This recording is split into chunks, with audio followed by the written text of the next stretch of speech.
Amen. Kusema pole kwa usiku, sababu tumesikia milio ya risasi, ambapo roho ya mwanadamu haipendezi kama kusikia mambo kama haya. Bwana wabariki sana. Haleluya. Tujipe moyo. Bwana asifiwe sana. Amen. Ndio tutasimama kwa kusoma neno katika kitabu cha Wafalme wa Pili. Tunashukuru Mungu kwa kushughulikia wagonjwa katika wagonjwa na kuwatosha hospitalini. Nasema jina la Bwana libarikiwe. Wafalme wa Pili sura yake ya 6 mstari wa 8 hadi 23. Karibu kwa usomi. Nasoma kwa jina la Yesu. Basi mfalme wa Shamu alikuwa akifanya vita na Israeli. Akafanya mashauri na watumishi wake, akasema, kituo changu kitakuwapo mahali fulani. Yule mtu wa Mungu akapeleka habari kwa mfalme wa Israeli kusema, jihadhari, usipite mahali fulani, kwa sababu ndiko watakaoshukia Washamu. Mfalme wa Israeli akapeleka watu mpaka mahali pale alipoambiwa na yule mtu wa Mungu na kuadharishwa. Akajiokoa nafsi yake, si mara moja wala si mara mbili. Basi mfalme wa Shamu moyo wake ukafadhaika sana kwa ajili ya jambo hili. Akawaita watumishi wake akawaambia, je, hamtanionyesha ni mtu yupi miongoni mwenu aliye upande wa mfalme wa Israeli? Mmojawapo watumishi wake akasema, la, bwana wangu mfalme, lakini Elisha yule nabii aliye katika Israeli humwambia mfalme wa Israeli maneno uyanenayo katika chumba chako cha kulala. Akasema, nendeni mkaangalie aliko, nipate kupeleka watu kwenda kumchukua. Akaambiwa ya kwamba tazama, yuko Dotani. Kwa hiyo akapeleka huko farasi na magari na jeshi kubwa. Wakafika usiku, wakauzingira mji ule pande zote. Hata asubuhi na mapema mtumishi wake yule mtu wa Mungu alipoondoka na kwenda nje, kumbe pana jeshi la watu na farasi na magari wameuzingira mji ule. Mtumishi wake akamwambia, ole wetu bwana wangu, tufanyaje? Akamjibu, usiogope, maana walio pamoja nasi ni wengi kuliko wale walio pamoja nako. Elisha akaomba akasema, Bwana, nakusihi mfumbue macho yake apate kuona. Bwana akamfumbua macho yule mtumishi, naye akaona, na tazama, kile kilima kilikuwa kimejaa farasi na magari ya moto yaliyozunguka Elisha pande zote.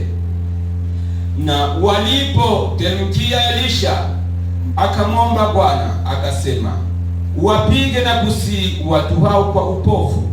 Akawapiga kwa upofu sawasawa na neno la Elisha. Elisha akawaambia, njia hii siyo na mji huu siyo, nifuateni mimi, nami nitawapeleka kwa mtu yule mnayemtafuta. Akawapeleka Samaria. Hata walipokwisha kuingia Samaria, Elisha akasema, Bwana, wafumbue macho watu hawa wapate kuona. Bwana akawafumbua macho wakaona, kumbe walikuwa katikati ya Samaria. Naye mfalme wa Israeli alipowaona akamwambia Elisha, bwana yangu, niwapige? Akamjibu, usiwapige. Je, ungetaka kuwapiga watu ambao umewatoa mateka kwa upanga wako na uta wako? Weka chakula na maji mbele yao, wapate kula na kunywa na kwenda kwa bwana wao. Ubasi akawaandalia chakula tele, na walipokwisha kula na kunywa, akawaacha wakaenda zao kwa bwana wao, na vikosi vya Shamu havikuja tena katika nchi ya Israeli. Amen. Ndio Mungu Baba yetu, acha tukurudishie sifa, heshima na shukurani kwa jinsi umetupatia ya asubuhi ya kuja kukuabudu. Cha muda wote Bwana, tutakapokuwa mbele zako Yesu katika ibada hii, uwe pamoja nasi. Amen. Tafsiri neno lako wewe, na uweze Yesu kutuchunga na kutulinda. Amen. Kwa jina la Yesu Kristo tunaomba. Amen. Amen. Bwana asifiwe sana. Amen, amen. Amen, amen. Katika maneno haya ni vema kutia matumaini yetu kwa Mungu. Amen. Amen. Haleluya. Hii vesi yenye tunasoma hapa ndio vesi yenye nabii amesoma wakati alileta ile fundisho, notre espoir repose en Dieu. Tumaini letu linalala kwake Bwana. Bwana asifiwe sana. Amen. Na katika neno hili nabii ametuambia ya kwamba katika kila wakati Mungu huleta nabii mmoja, nabii mkuu. Amen. Amen, amen. Na sisi tuna nabii mkuu ni William Marion Branham. Bwana asifiwe sana. Haleluya. Anasema ile notre espoir repose en Dieu. Tumaini letu liko katika Bwana. Page 4, kurasa wa 4, paragrafe 9b yake. Mstari wa 9 sehemu ya pili. Nabii anasema hivi: il n'y a jamais eu dans un ange deux prophètes majeurs. Hapaja kuwa kwa wakati wowote manabii wawili wakuu sur la terre au même moment. Ulimwenguni kwa wakati mmoja. Et il y a eu plusieurs prophètes mineurs. Na kumekuweko na manabii wengi wadogo. Mais lakini il y avait un seul prophète majeur. Lakini kulikuwa tu nabii mkuu mmoja. Amen. Amen. Amen. Katika nyakati zote kumekuwa tu kila wakati nabii mmoja wa nabii mkuu. Bwana asifiwe sana. Amen. Et Élie était le prophète jusqu'à ce qu'Élisée fût venu. Na Elia alikuwa nabii mkuu mpaka pale Elisha naye aje. Amen. Amen. Alors, sasa quand Élie était enlevé, wakati Elia aliponyakuliwa, une portion, sehemu moja, une double portion de l'esprit d'Élie, sehemu mbili za ule roho wa Elia, l'esprit d'Élie est venu sur Élisée. Ile roho ya Elia ikamjia Elisha. Amen. Amen. Voyez, naona, rappelez-vous toujours ceci. Kumbukeni hili daima. Dieu retire son homme de la terre. Mungu anachukua mtu wake duniani, mais lakini il ne retire jamais son esprit. Aichukue roho yake. Amen. Amen. Son esprit descend directement de ce côté-ci. Roho wake anashuka tena mara tena upande huu. Il reposait sur Élie. Na ilikuwa juu ya Elia. Il est parti d'Élie vers Élisée. Ikatoka kwa Elia ikaenda kwa Elisha. D'Élisée il est venu sur Jean-Baptiste. Kutoka kwa Elisha ikamwendea Yohana Mbatizaji. De Jean-Baptiste kutoka kwa Elia il a été prédit qu'il doit revenir dans les derniers jours le même esprit. Na itatabiriwa kwamba itakuja katika siku za mwisho roho yule yule. Voyez, naona, c'est l'esprit de Dieu. Ni roho wa Mungu. Le Saint-Esprit était sur l'église à la Pentecôte. Roho Mtakatifu alikuwa juu ya kanisa wakati wa Pentecost. Amen, amen. Amen. Amen, amen. Amen. Kisha Yohana Mbatizaji. Wanafunzi wakauliza Yesu. Mbona imesemekana ya kwamba haleluya. Amen. Elia yuacha? Haleluya. Amen, amen. Yesu akawajibia hivi. Kweli Elia yuacha. Amen. Na Elia ameisha kuja. Amen. Wanafunzi wakajiswali. Haleluya. Amen. Roho ya Elia ndani ya Yohana Mbatizaji imeisha kuja. Lakini Elia tena yuacha na atatengeneza mambo yote. Huyu alikuwa Elia nani? Bwana asifiwe sana. Amen. Haleluya. Amen. Roho ya Mungu ndani ya Elia, William Marion Branham. Amen. Unaamini hilo? Amen. Haleluya. Amen. Elia mtumishi, roho ya Elia ndani ya Elisha, roho ya Elia ndani ya Yohana Mbatizaji kwa ajili ya kuandaa kuja kwa Yesu kwa kwanza. Amen. Roho ya Elia ndani ya William Marion Branham kwa ajili ya kuandaa kuja kwake kwa pili. Haleluya. Na ndio wakati yenyewe tuko hapo sisi. Amen, amen. Amen. Dunia mzima kuna nabii mmoja leo ni William Marion Branham. Haleluya. Uwe Mkatolika, yeye ndio nabii wako. Haleluya. Haleluya. Uwe Musulman, yeye ndio nabii wako wa kizazi hiki. Amen. Haleluya. Amen. Uwe nani? Bwana asifiwe sana. Amen, amen. Haleluya. Amen, amen. Na tutasoma kidogo tuone jinsi gani aliandaa safari ya kuja Afrika. juu yetu sisi. Amen. Amen. Ndugu, unatufungulia. Bwana asifiwe sana. Amen. Unatufungulia la seule vraie église vivante. Uliacha simu? Kanisa pekee. Bwana asifiwe sana. Haleluya. Amen. Haleluya. Amen. Na tusomea ile tuone jinsi huyo Branham anaandaa safari juu ya kuja kwa Afrika. Amen. Amen. Haleluya. Iko prêché le 27 juillet 1951.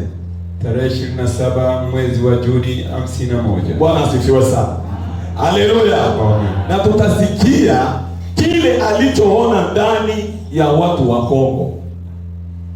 Pour nous Congolais. Kwetu sisi wa Kongomani. Branham alisema juu yetu wa Kongomani. Amen. Unaamini? Amen. Haleluya. Amen. Wewe na mie. Juu ya maandalizi ya kwenda kumbingu. Nini Kenya aliona ndani ya nafsi ya mioyo ya Wakongomani? Amen. Amen. Okay, uko deja pale? Okay, paragraph 28. Soma ile paragraph 28 yote pale. Mstari wa 28. Ndio. Soma ile. 28. Tusikie jinsi alitaka kuja Afrika. Kile Mungu alimwambia. Twende.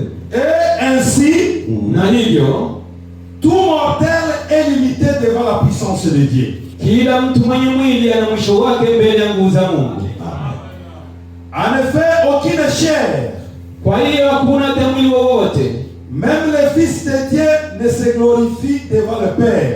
hata mwana wa Mungu hakujitukuza mbele za Baba, Car il a dit, kwa sababu alisema, ce n'est pas moi qui fais les œuvres, si mimi nafanya kazi hizi, c'est mon Père qui demeure en moi qui fait les œuvres. ni Babangu aliye ndani yangu anayezitenda.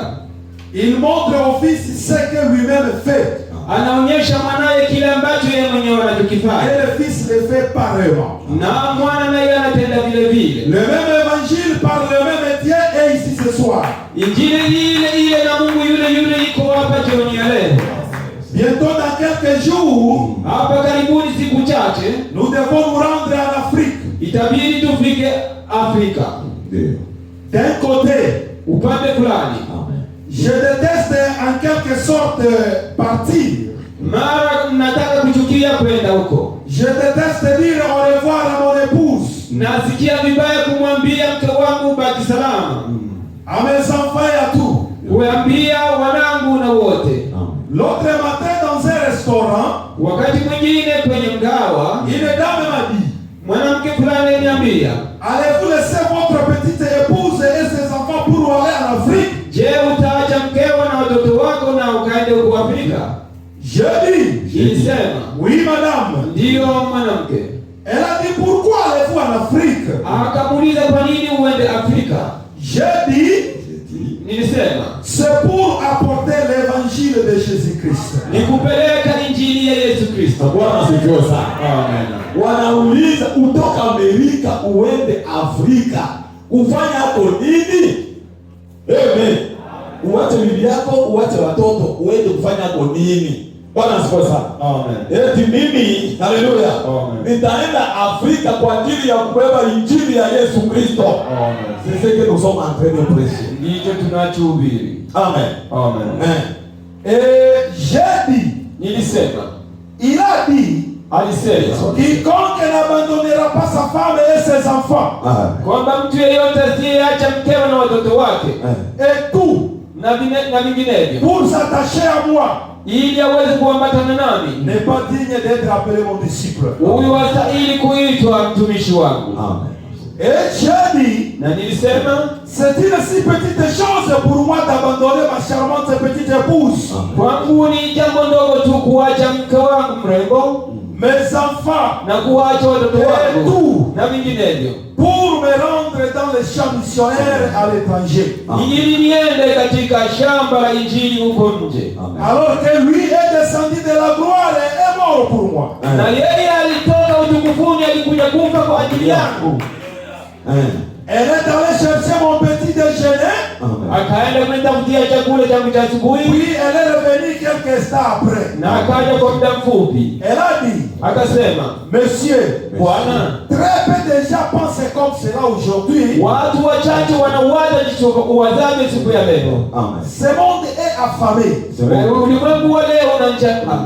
Mes amis, Rafiki zangu, donnez aux gens l'évangile dans son authenticité, Amen. upatie watu injili katika nguvu zake, Amen. dans sa puissance, katika uwezo wake, pour qu'un feu vert clignote vers l'Afrique. ili kwamba kimulimuli cha manjano kimulikia Afrika. Bwana asifiwe sana. Amen. Haleluya. Amen. Ili kimulimuli, amen, cha nguzo ya moto kimulike Afrika. Amen.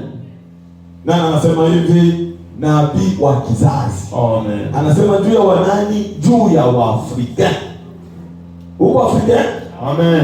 Maana yake wewe ulikuwa muujiza ya Mungu ile siku. Bwana asifiwe sana. Amen. Amen. Amen. Mungu kuandaa injili hii Afrika haiko kusema ya kwamba hatutakufa. Kufa ipo. Na kila mtu ana gari yake kwa njia ya kufa. Amen. Amen, amen. Amen. Lakini tunachotarajia ni uzima wa milele kupitia hili neno ambalo nabii wa kizazi ametuletea. Amen. Unaliishi? Amen. Bwana asifiwe sana. Amen. Okay, Bwana asifiwe sana. Amen, amen. Okay, unatusomea frère. Fungua, tutasoma fasi mbili. Montrez-nous le Père et cela nous suffit. Tuonyeshe Baba na hiyo yatutosha. Prêché le 31 juillet 1960. Tarehe 31 mwezi wa Julai mwaka wa 60. Paragraphe 3 à et B. Mstari wake wa 3, Unasoma sehemu ya kwanza na ya pili. le 31 juillet 1960. Tarehe 31 mwaka wa Julai Paragraphe 3. 60. Mstari wa Paragraphe 3 natusomea A et B yake tu. C'est un grand plaisir de venir parler à un auditoire au nom du Seigneur Jésus. Ni furaha kubwa kuja kukutana na umati wa watu na kusema nao kwa jina la Yesu. Amen. Ayant cette assurance qu'il nous ne laissera. Tukiwa na hiyo kwamba Bwana atatuacha Et ne nous abandonnera jamais. kwamba ataenda mbali nasi. Il sera avec nous dans chaque épreuve que nous traverserons. Atakuwa nasi katika kila kipindi kigumu tunachopitia. Et juste une humble foi pour croire en cela. Na tuna imani kidogo ili tuweze kuamini hiyo. Bwana asifiwe sana. Pour l'accepter comme notre sauveur. Ili tuweze kumwamini kama mwokozi wetu. Bwana asifiwe sana. Amen. Atakuwa pamoja nasi katika kila shida tunayopitia. Katika kila tatizo tunayopitia, yeye Mungu huwa pamoja na watu wake. Amen. Amen. Haleluya. Haleluya. Shuka. Et croire en lui pour tout ce dont nous avons besoin. Amen. Na kumwamini yeye katika yote tulionayo kama haja. Je sais qu'il est terriblement chaud. Najua kwamba kuna joto kubwa Cet après-midi. azuri ya leo. Mais vous serez surpris de voir combien ici c'est différent de ce qui se passe au Congo. Na mtaona kwamba hapa kuna tofauti na kile kinachotendeka huko Kongo. Ce qui se passe au Congo belge. Kinachotendeka huko kwenye Kongo ya Wabeleji. Où les gens viendraient. Ambao watu watakuja. Et là en Afrique du Sud. Na watu watatoka Afrika Kusini. Bwana asifiwe sana. Alléluia. Amen. C'est très différent ici. Alléluia. Ni tofauti hapa de tout ce qui se passe au Congo belge. Tofauti na kile kinachotendeka kwenye Kongo ya Wabeleji. Le Congo belge. Najua Kongo ya Wabeleji. C'est la République démocratique du Congo. Ndiyo hii taifa yetu siku ya leo. C'est très différent. Ni tofauti. Très différent pourquoi? Tofauti kwa nini? Parce que là, Kwa sababu les gens viennent en masse. Kwa sababu kule watu wanakuja makundi. Est-ce que pourquoi je vous disais un jour? Na niliwaambia siku moja. Kufuatana na ujumbe mudunia. Kama kuna nchi ambapo imeamini ujumbe kwa watu wengi, c'est le Congo belge qui qui est la République démocratique du Congo aujourd'hui. Ni Kongo ya Ubeleji ambayo ndio taifa la Wakongomani ya siku ya leo. C'est le prophète Daniel qui parle. Na najua wakati ndiye asemaye. Qui est la bouche de Dieu aujourd'hui. Ambaye ndio kinywa cha Bwana siku ya leo. Unaamini le? Amen. Akagusia kwa Afrika d'ici les jours. Congo belge où les gens viendraient. Les gens viennent. Huko Kongo ya Ubeleji ambao watu watakuja. Et là en Afrique du Sud. Na huko Afrika Kusini. Ils viennent un matin. Wanakuja asubuhi moja. Et ils s'assoient par terre pendant toute la journée sous ce soleil ardent. Na wanaketi udongoni mchana mzima kwenye jua kali. Bwana asifiwe sana. Amen. Nishia pale. Bwana asifiwe sana. Amen. Katika Congo belge, haleluya. Watu watakuja kwa wingi. Amen. Amen. Sasa kwa nini watu waje kwa wingi? Nini ilicho ndani yao? Tenye Mungu aliona kupitia le prophète William Ayon Branham. Amen. Amen. Aliona kitu spesiali ndani ya Wakongomani. Amen. Nini? La reine de Seba. La reine de Seba ilihubiriwa le 10 juillet 1960. Mfalme wa Kushi ilihubiriwa tarehe 10 mwezi wa Julai 1960. Sasa chunguza maisha yenyewe iko dunia leo na uone nini Mungu aseme tu juu yetu. Kwa nini? Kwa nini Mungu aseme juu yetu? Haleluya. Mungu anashabana sisi. Est-ce qu'on a mis?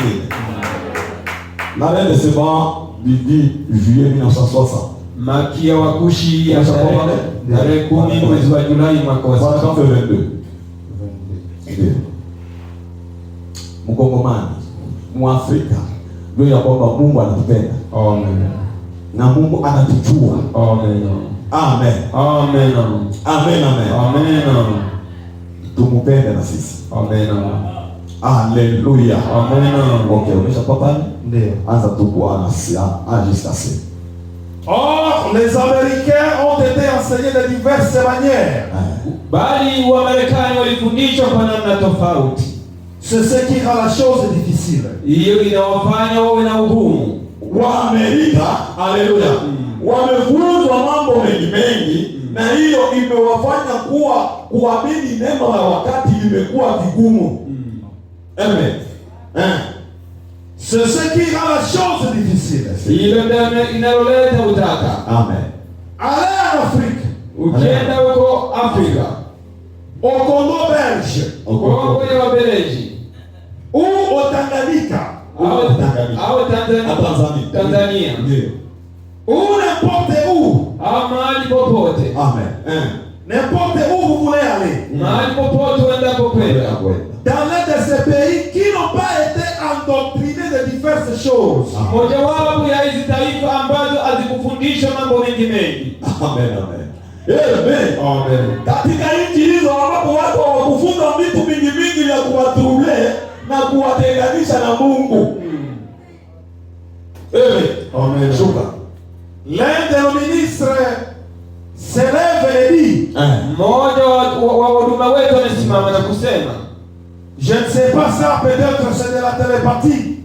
Sielewi hili huenda ni mambo ya mazikaombo. Je ne voudrais pas perdre mon temps avec cela. Sipende kupoteza muda wangu kwa hiyo. Ndio Amerika hao.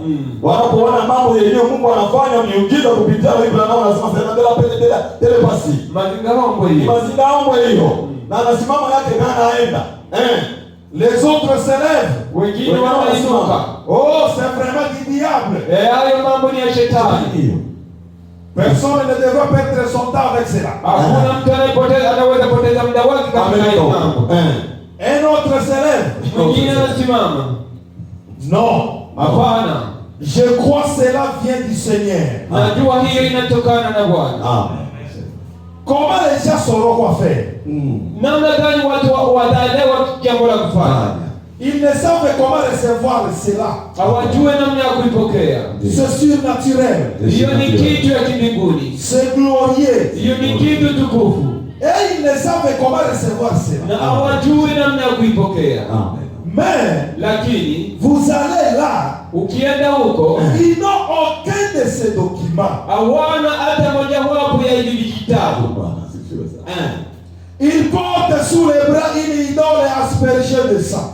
Wanakuwa katika mikono yao na kitu fulani ambacho kimenyunyiziwa damu. Tout ce qu'ils savent, wanachokijua tu, c'est leur Dieu païen. ni Mungu wao wa kipagani. Quand ils voient quelque chose, na wanapoona kitu fulani, ce Dieu païen ne peut pas manifester le surnaturel. Huyu Mungu wa kipagani hawezi kudhihirisha vitu vya kimbinguni. Et quand ils voient quelque chose de surnaturel se produire, na wanapoona kitu cha kimbinguni kinatendeka, ils sont prêts à briser ce Dieu païen pour recevoir le Christ. wanakuwa tayari kuvunja miungu yao ya kipagani na kupokea. Haleluya. Amen. Amen, amen. Haleluya. Amen, amen. Amen. Sasa wao wana miungu, wao wako tu na ile miungu yenyewe walikuwa nayo. Lakini wanapoona Mungu akijidhihirisha, Amen, ile miungu yao wanaitupa na wanamwamini Yesu Kristo. Haleluya. Kongole. Amen. C'est pas vrai? Ni kweli, si kweli hiyo? Miungu yote hatukuiunguza. Ndio. Alléluia. Amen. Ça ce sont, alléluia, Amen. des promesses Hizo ni ahadi que Dieu parlait à William Branham, ambazo Mungu alimwambia ndugu à tous les Africains, à tous les Africains, kwa ajili ya Afrika, et particulièrement à nous Congolais. na hususani sana sisi wa Kongomani. Je, Mungu anatujua? Ndio. Eti ndani yetu kunakuwa jambo fulani lenye hatukufunga vitu vyenyewe vimekaza roho zetu. Kuna ndugu moja wa Kinyamulenge kule Tulapo. Wakati marehemu Mungu amzishe mahali pazuri, mzee Mtoa anaenda kufanya injili pale. Kuna mmoja mwenye alisema hivi, hii ujumbe hii ujumbe hii ni yenu. Ndio. Ni yenu. Ni wabebe. Ndio. Juu ya nini? Juu ya asili yenu inaambatana mia kwa mia nayo. Ndio. Lakini asili yetu iko nguvu. Ndio. Lakini kutakuwa wamoja wachache wenyewe wataamini message. Amen. Na tuko nao deja. Ndio. Haiko kweli? Haleluya. Amen. Amen, amen. Amen. Mais Dieu pour les Congo, Mungu anasema hivi. Ndani ya Wakongomani hamuna mambo yenye inawafunga sana kwa ajili ya kuamini ujumbe. Walikuwa na miungu yao fulani. Haleluya. Na wanapokutana na Mungu mwenyewe anajidhihirisha. Amen. Amen. Wakongomani wanaamini. Na ndio maana kwa mchungaji wetu Mungu ampumzishe. Haleluya. Amen. Amen, amen. Mungu alimpatia karama moja ya ajabu sana. Ya uponyaji. Amen. Unajua mchungaji wetu? Amen. Amekuja kupumzika. Keje Mungu ampumzishe mahali pazuri. Amen. Wakati hii anafanya huduma ya uponyaji. Ndio. Ilikuwa ajabu. Na kusanyiko lake ndio la kwanza kubaki Mkongo mzima. A peu près 20,000 brebis. Karibuni 20,000 za kondoo. Sababu haleluya. Amen. Amen. Amen. Mungu alikutaniwa na yasema kupitia nabii wa kizazi. Hata Mkongomani ataacha kila kitu na kuweza kuamini Yesu. Amen. Gloire à Dieu. Amen. Unaamini kwamba na wewe huko pamoja, na wewe huko Yerusalemu message? Atande Kongole. Amen. Bwana asifiwe sana. Unaamini ile? Na ikiwa ni hivyo, basi yote kwa Bwana. Amen. Haleluya. Amen. Wewe chunguza tu juu ya maisha yako na ujumbe wa wakati. Amen. Kwa sababu na wewe uko mmoja katikati ya wale waliosema na Mungu kupitia kinywa cha nabii wa kizazi. Amen. L'esprit de Elie, Roho ya Elia katika wakati huu. Amen. Unaamini ile? Amen. Bwana asifiwe sana. Amen. Ule Elia ambaye alikuwa ndani ya Yohana Mbatizaji kwa ajili ya kuandaa kuja kwa kwanza kwa Yesu, ndio ule ambao wamekuwa ndani ya ule Abrahamu na ile nguzo ya moto kwa kuandaa kuja kwa pili kwa Bwana wetu Yesu Kristo. Amen. Na katika kuja kwake kwa pili kwa Bwana wetu Yesu Kristo, haleluya, Mungu amezungumza juu ya wakongomani. Unaamini hilo? Kongomani uwe na furaha. Bwana asifiwe sana. Amen. Uwe na furaha sababu Mungu anatujua.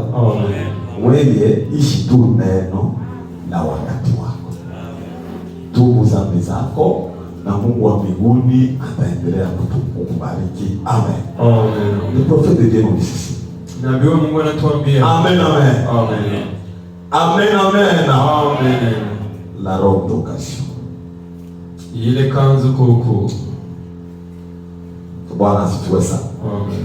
La robe d'occasion, prêché le 25 12 1956, paragraphe 55. Ilihubiriwa tarehe 25 mwezi wa 12 mwaka wa 55. Paragraphe 55. Mstari wa 55. Nabii anatuambia hivi. Alléluia. Amen.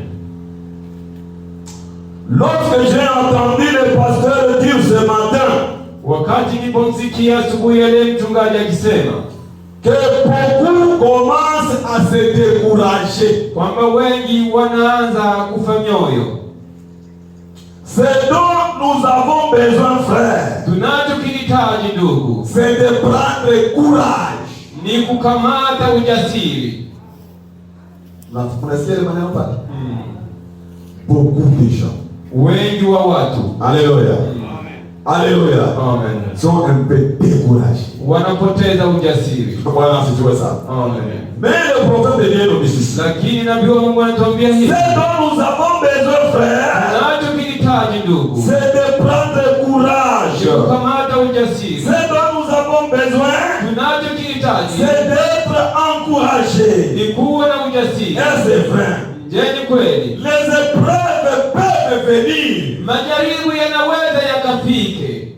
Amen. Amen. Nous n'avons jamais reçu les promesses d'en être exemptés. Hatuna ile ahadi ya kusema kwamba tutaingia majaribuni, Mais plutôt la promesse qu'il nous accordera la grâce pour les traverser. lakini tuna ahadi ya kusema kwamba tuingiapo majaribuni kuna mlango wa kutokea. Est-ce que vous comprenez ça? Amen. Alléluia. Amen. Eti hatuna ahadi hapa chini duniani ya kwamba hatutaingia majaribuni, lakini tuko na ahadi ya kwamba jaribu inapokuja, Mungu analeta mlango wa kutokea. Iwe jaribu gani? Haleluya. Haleluya. Haleluya. Nous n'avons jamais reçu la promesse d'en être exempté. Hatujawahi kuwa na ahadi kwamba hatutapita jaribuni, Mais plutôt la promesse qu'il nous accordera la grâce pour les traverser. bali tuna ahadi kwamba pamoja na jaribu tunapata mlango wa kutokea. Si la montagne est trop haute, Ikiwa mlima ni mrefu sana pour surmonter. kwa ajili ya kuupanda, S'ils sont très profonds pour passer au-dessus. ikiwa ina kilindi sana ili tufike kwenye kilele, Trop large pour être contourné. ili ikiwa kwamba ni mpana sana tuweze kuukamata, Il accordera la grâce pour aller de l'autre côté. atatupatia neema ya kwenda upande mwingine. Alléluia. Haleluya. Hata mlima umekuwa umepanda sana, Amen. ya kwamba usingeweza kupanda na Iko kufika kweli. mbele. Haleluya. Hata mlima ungekuwa kabambi ya kwamba usingezunguka na Ndiyo, kuweza, ndiyo. haleluya, Amen. kuweza kuzunguka. Amen. Hata ingekuwa namna gani ushindwe hata kushuka, Haleluya. lakini Mungu Haleluya. analeta njia ya kutokea. C'est ça la promesse que nous croyants nous avons. Amen. Hiyo ndio ahadi ambapo sisi tumekuwa nayo, na kwa sababu tuko na hii ahadi, neno la Mungu linasema ne soyez pas découragés. Kwamba tusipoteze ile. Bwana asifiwe sana. Amen. Alléluia. Amen. Il accordera la grâce pour aller de l'avant. Atatupatia neema ya kuendelea mbele. C'est vrai. Hiyo ni kweli. Ne vous en faites tout simplement pas. Msijali kabisa. kabisa. Mais Lakini gardez vos yeux fixés sur Christ. wekeni macho yenu ikielekea Kristo, Car maana il est le seul qui peut nous amener de l'autre côté. kwa sababu yeye pekee anaweza kutufikisha upande wa pili. Hakuna mwingine. Amen. Bwana asifiwe sana. Amen. Haleluya. Amen. Kwenye tumesoma. Amen. Nabii Elisha ambaye alikuwa haleluya na sehemu mbili ya huduma ya Elia mtibishi. Amen. Amen. Kila wakati Washamu wanaandaa mambo yao, Mungu anamfunulia. Anaenda kwa mfalme, anaenda kumwambia, hebu ona. Mfalme anapangilia, wengine atapangilia. Haleluya. Amen. Wakati Washamu wanakuja, wanapata shida. Mpaka mfalme wa Shamu anajiswali. Imekuwaje? Yawezekana ndani yetu kuna mmoja mwenyewe ndipo anapasha habari.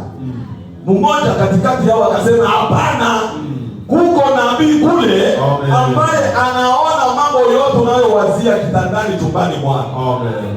Haleluya. Haleluya. Haleluya. Amen. Basi mfalme akasema ule nabii anaweza kuwa wapi? Aseme iko Datani. Haleluya. Iko Datani ndio. Basi mfalme akasema haleluya. Inafaa tutume askari na vifaa vingi ili muende kumkamata ule nabii afie hapa. Amen. Amen. Wakajiandaa wakavituma kweli. Na kweli vikakuja. Bwana asifiwe sana. Amen. Ilipokuja na vikazingira mwingine ambapo nabii Elisha alikuwa ndani. Haleluya. Amen. Sasa amen. Mtumishi wa nabii anatoka nje. Anaona majeshi jinsi inazunguka. Amen. Anakuja kuingia ndani, anasema nabii tunakufa kabisa. Hivi majeshi ya Shamu inazunguka. Amen. Nabii akaambia yule mtoto, wewe haujui ya kwamba wale tulio nao ni wengi na wenye kuwa na nguvu na wenye kushinda wale wenye unaona. Amen. Haleluya. Amen. Sasa anapiga macho ili aone. Wana mimi sione wale wenye unasema. Mimi naona hao. Wewe ndio unaona ni hao. Lakini wale wenye unasema mimi siwaone. Aseme Mungu, fungua macho ya huyu kijana. Ili awe na imani na uhakika ya kwamba tuko na wewe. Sawa. Bwana asifiwe sana. Haleluya. Amen. Alipofunguliwa macho hivi, akaona vilima vyote vinajaa. Vilima vyote vinajaa. Mashari komba. Sasa zile shari haziko shari za wanadamu. Bali ni mashari kutoka kumbingu. Amen. Haleluya. Amen. Sasa sikia sasa zile shari kazi yenyewe ifanye. Haleluya. Amen. Eti ndio Washamu. Haikuangamiza Washamu. Ndio. Ilitunga Washamu na afya yao yote. Kweli kabisa. Lakini ilikuwa Mungu ajitukuze na Washamu wajue kumbe wale watu wana Mungu na kusema ya kwamba ndio mwisho na kutaiko tena. Amen. Haleluya. Na ndio ilikuwa mwisho. Haleluya. Amen. Na ndiye akasema hawa watu wameshatuzingira. Sasa hakuna njia nyingine. Na wanakuja kunitafuta mimi. Kumbe naomba ya kwamba uwafunge macho. Uwafunge macho ili mimi niwaongoze mpaka niwafikishe kwenye mikono ya mfalme wetu. Amen. Walipofika, mnatafuta nani? Elisha. Mnatafuta Elisha. Okay, acha niwaongoze kwenye Elisha. Anawaongoza. Hawaoni kwenye wako wanaenda. Wanaenda shituka, wako mbele ya mfalme. Haleluya. Amen. Haleluya. Amen. Mfalme wa Samaria wa Israeli anasema basi nabii tuangamize hawa watu. Aba uwake mateka. Muwalishe, muandalie chakula. Kwa sababu hivi ndio mwisho na watu yake. Wakawaandalia chakula, wakakula, wakashiba. Okay. Si macho yenu inaanzaona. Muende ninyi sasa, muende kwenu. Walipoenda wakafika kwa mfalme, wanapasha habari, wanasema mambo yenyewe tuliona kule. Haleluya. Haleluya. Mambo yenyewe tuliona kule ilikuwa ya ajabu sana. Kwa hiyo mfalme akasema, ndio vile aseme. Tunaishi. Sio na wale binaisha hapa. Na ndio ilikuwa mwisho na wakukuja tena. Bwana asifiwe sana. Amen. Haleluya. Amen. Amen. Mungu amewashughulikia. Amen. Bwana katuambia hapo jana. Haleluya. Amen. Mwili wako unaweza kupatia boga. Unaweza kuogopa. Lakini nakwambia kuogopa kwako kuwe njia ya kutubu dhambi zako. Amen. Sababu unataka kutubu dhambi zako. Haleluya. Amen. Unatafuta kuhifadhiwa ukiko. Bwana asifiwe sana. Amen. Tubu dhambi zako. Hapo nani nisema hivi? Ikiwa uko unaingia hapa kila wakati na uko na probleme na ndugu wala dada, tengeneza ile jambo. Ule ndugu hata kupiga, mtamaliza kwa usalama na mnamaliza dossier kwa usalama. Amen. Haleluya. Kama uko na probleme na frère, onana naye, hata kuua. Mtazungumza vizuri na probleme inaisha. Amen. Na kila wakati unapokuja hapa ujisikie ndani yako ya kwamba hauna probleme. Lakini mara kwa mara unapoingia kwenye mlango pale na ndani yako kuna kikwazo juu ya ndugu, juu ya dada, juu ya mtumishi wa Mungu fulani, itakuletea shida. Hebu nifuata bien. Amen. Haleluya. Amen. Wenyewe wamechunga. Haleluya. Wenyewe wamechunga Elisha na Gehazi. Walikuwa vikosi kutoka mbinguni. Amen. Amen. Na akatuuliza hivi. Mnajua nyumba, kiwanja ambapo wa malaika wa Bwana wanakuja kwa ajili ya ulinzi? Ni nyumba yenye iko namna gani? Familia yenye iko namna gani? Ni mtu wa namna gani? Amen. Ndio ile inasema tutafute tu. Amen. Kutafuta leo anasema haleluya. Nitafute. Amen. Kuwa pamoja na Mungu wako. Ili haleluya. Amen. Aweze kunichunga. Haleluya. Amen. Na hii shida inapokuja tunajua ya kwamba yeye ataleta mlango wa kutokea. Amen. Amen. Tusome pale. Sasa tunakuwa tunasema jambo na tulisome. Le Congolais. Wakongomani. Kama ndani yako mnaweza kuwa kitu cha kupenda umesaji na kuishi mesaji, ujiulize. Sababu ndio notre prophecy nasema ya kwamba ndani yetu amkwake kwa mambo ya vile. Ndio zinabana tu hapa. Hamuna mambo ya kukatala neno la Mungu. Wakongomani mko kitu cha kuamini neno. Amen. Sasa wewe utakazana na kuwa na maprobleme na wengine. Kwa nini? Tubu. Amen. Haleluya. Amen. Sikia hapa. La parole immutable de Dieu. Neno la Mungu lisiogosiwa. Amen. Amen. Amen. Amen. Nabii anasema hivi. Ni paragrafu 40. Mstari wako 40. Nabii anasema hivi. Avez-vous déjà remarqué que pendant mes services de guérison, j'ai fait passer les gens d'abord par ma droite? Je, mlishaona kwamba wakati nafanya huduma ya uponyaji napitisha watu kwenye mkono wa kuume? Bwana asifiwe sana. Ukiona la profondeur watu wanapona, wanatoka kule wanakuja hivi, baadaye wanapita hapa, kisha kupita hapa wanaenda ndio wanatoka kule. Umeshaona ile? Sasa nabii anatuambia hivi, unajua kwa nini wanapitaka ile mkono wangu wa kulia? Haleluya. Amen. C'est parce que l'ange du Seigneur vient toujours à ma droite. Kwa sababu malaika wa Bwana daima anakaa mkono wangu wa kuume. Wakati nabii yuko kumimbari, haleluya. Malaika wa Bwana yuko kwenye mkono wako wa kulia pale. Amen. Mnafuata pale? Amen. Alléluia. Amen. C'est parce que l'ange du Seigneur vient toujours à ma droite. Kwa sababu daima malaika wa Bwana anakuja kwenye mkono wangu wa kuume. Je veux qu'il rencontre les gens. Nataka akutane na watu. Afin qu'il reçoive l'onction. Ili wapate upako. Et quand il monte ici. Na wakati wanapopanda hapa. Pour qu'il qu'il leur parle et les bénisse. ili malaika azungumze nao na kuwabariki. Unasikia?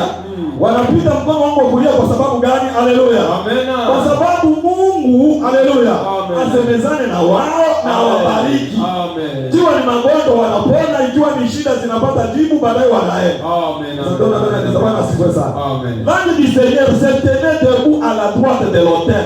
Malaika wa Bwana alikuwa amesimama wima upande wa kuume wa mimbari. Et il a dit, Na alisema, Zacharie, Zachari, Dieu a répondu à tes prières. Zakaria, Mungu amejibu kwa maombi yako. Bwana asifiwe sana. Amen. Voyez-vous? Naona.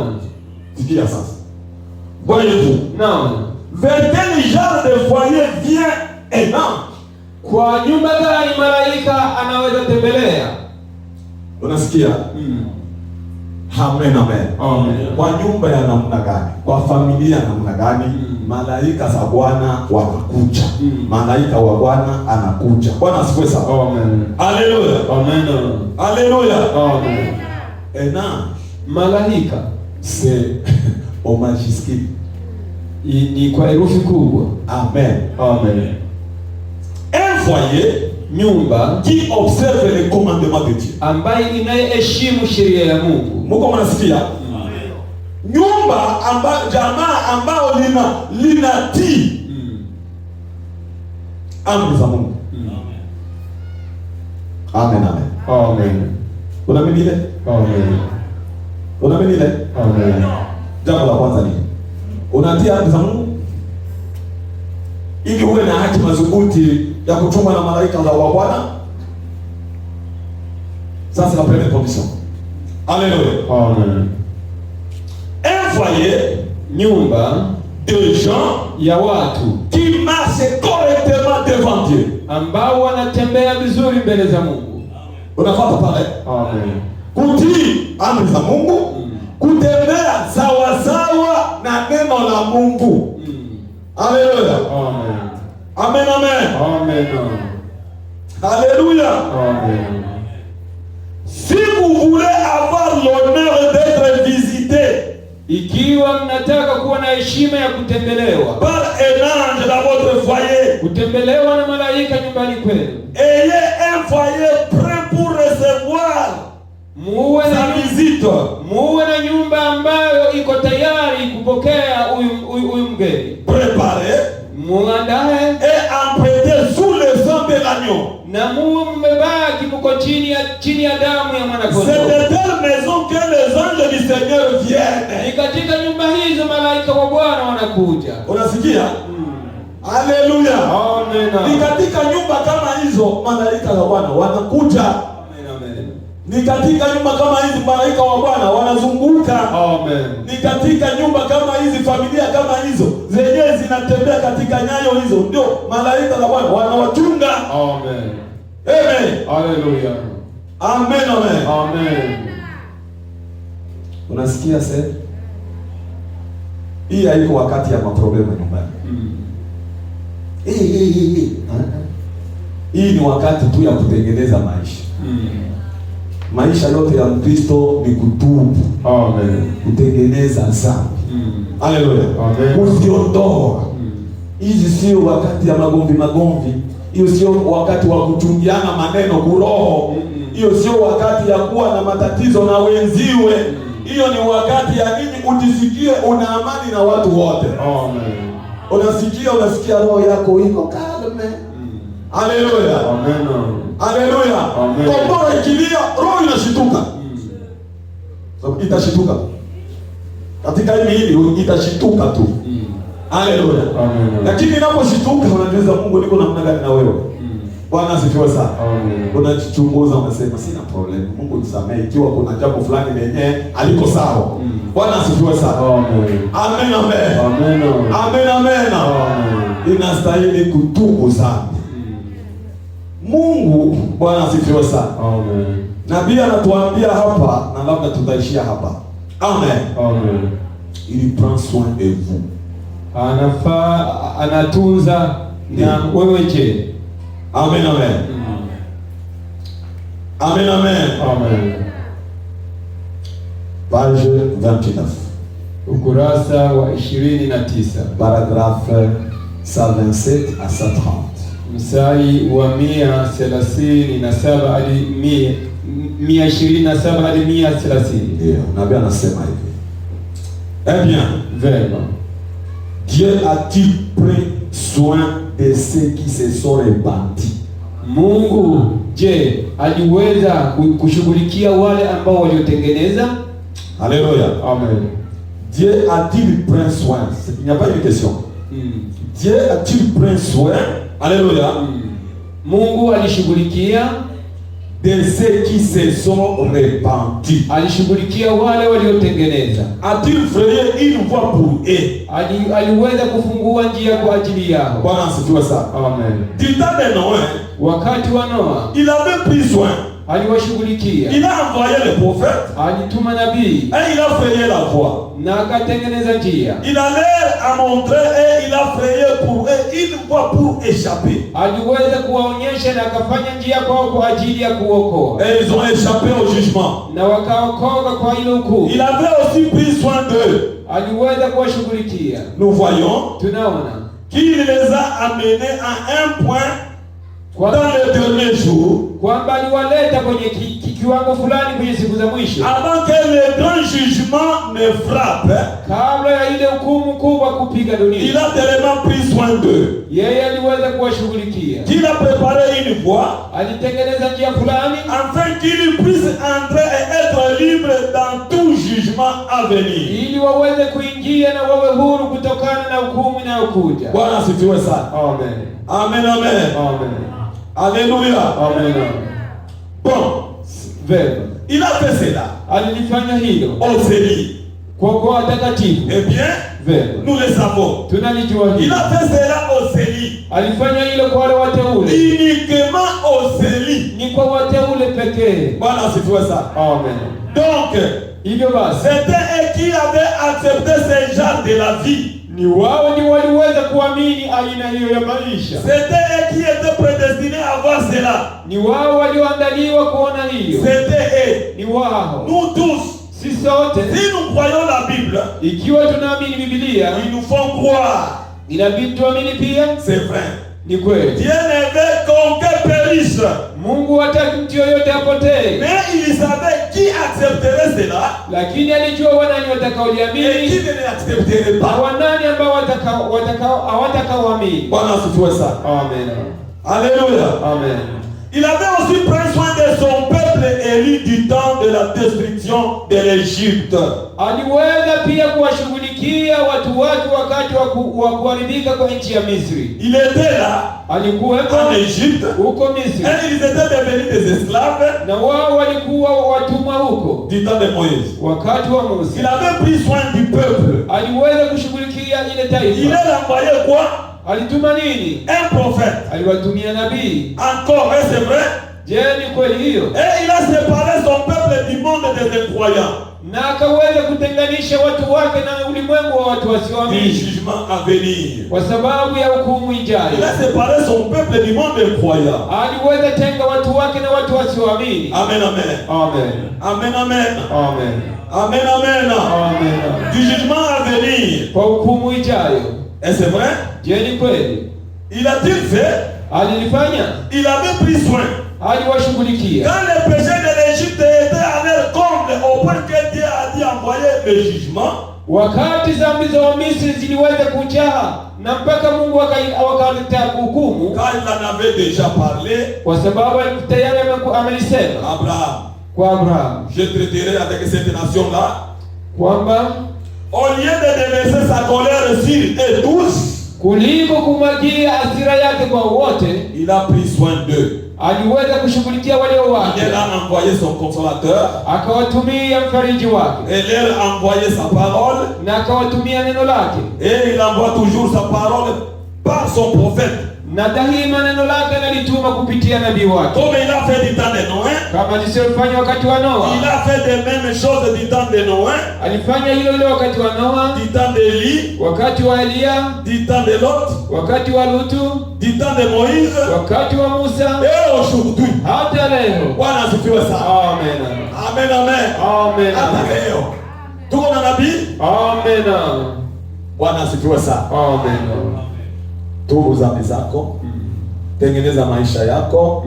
Haleluya. Amen. Ili Mungu aweze kutuchunga. Amen. Amen. Amen. Haleluya. Una imani kwa Mungu wetu? Amen. Bwana wabariki sana. Amen. Na Mungu awabariki na katika jina. Amen. Amen. Karibu. Tusomee ripoti ya watoto. Tubai kusoma.